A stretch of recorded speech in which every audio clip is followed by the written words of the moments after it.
Bonjour mes chers bénis, bonjour mes chers frères et mes chères sœurs dans le Seigneur.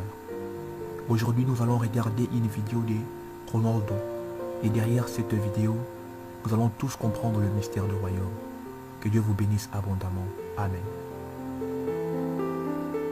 Ici nous voyons un Ronaldo maquillé, tout comme Dieu était maquillé de la chair humaine, c'est-à-dire Dieu avait porté le corps humain. La Bible déclare que la parole était Dieu, et cette parole a été faite chair, elle a habité au milieu de nous, plein de grâce et de vérité. Et parce que la parole a été faite chair, voilà pourquoi la parole a été devenue inconnue, tout comme Ronaldo est devenu inconnu en public. Car Dieu avait promis, il avait dit, je viendrai moi-même et je vous sauverai. Voici les aveugles verront et les boiteux marcheront. Et lorsque Emmanuel est descendu au milieu des hommes, Jésus-Christ, qu'est-ce qu'il a fait? Tout comme Ronaldo est en train de manifester ses œuvres. Comme un joueur, qu'est-ce qu'il fait? Il joue avec un ballon. Car il s'est dit, peut-être comme ça les hommes pourront me reconnaître. Il veut être reconnu par ses œuvres, par ce qu'il est, c'est-à-dire un joueur. Et le Fils de l'homme a fait pareil. Lorsqu'il est descendu au milieu des hommes, il a manifesté ses talents divins, c'est-à-dire ses œuvres. Car il avait voulu être reconnu par ses œuvres. Il a guéri les malades. Il a redonné la vie aux aveugles. Il a fait revenir le mort en vie. Il a marché sur les eaux. Il a fait taire le vent et la mer.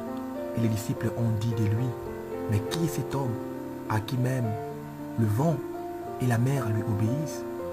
Il a pardonné le péché des hommes. Et certains ont dit de lui, mais qui peut pardonner le péché des hommes si ce n'est que Dieu lui-même? Il a approché tout le monde, même ceux qui avaient une maladie contagieuse, comme les lépreux, et il le guérissait, parce qu'il portait un amour éternel pour tout le monde. Car au fond de lui, il savait qu'il était le créateur de tous. Il savait ce qu'il était. Il a dit, je suis le chemin, la vie et la vérité. Mais les hommes ne l'ont point voulu croire, même par ses langages.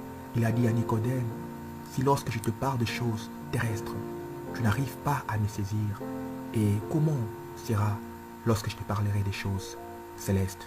Car en vérité, il n'y a personne qui est monté au ciel, si ce n'est celui qui est descendu du ciel, le Fils de l'homme, qui est dans le ciel et sur la terre. Il y a eu certains qui l'ont approché, comme cet enfant, l'exemple de 12 disciples, qui ont accepté tout quitter, même si le Fils de l'homme était toujours un mystère pour eux. Mais ils ont tout abandonné pour le suivre. Et tout celui aussi, aujourd'hui, accepte de tout abandonner pour le suivre. Voilà la promesse que la Bible nous donne. Un jour, nous le verrons tel qu'il est. Nous n'aurons plus besoin de tous ces mystères. Le Fils de l'homme ne portera plus ses corps de mystère, ses maquillages de corps humain. Mais nous le verrons tel qu'il est dans sa plénitude, dans sa gloire. Alors nous recevons de lui le couronne de gloire, car l'épouse sera revêtue de la gloire de l'époux, tout comme cet enfant, il va recevoir un ballon de Ronaldo.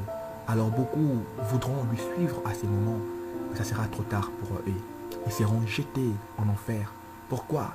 Parce qu'ils ont vu de leurs propres yeux, mais n'ont pas voulu croire. Ils ont entendu de leurs propres oreilles, mais n'ont pas voulu écouter. Et ça sera trop tard pour eux. Leur cri sera plus que le cri des rameaux, car ils pleureront comme on pleure sur le Fils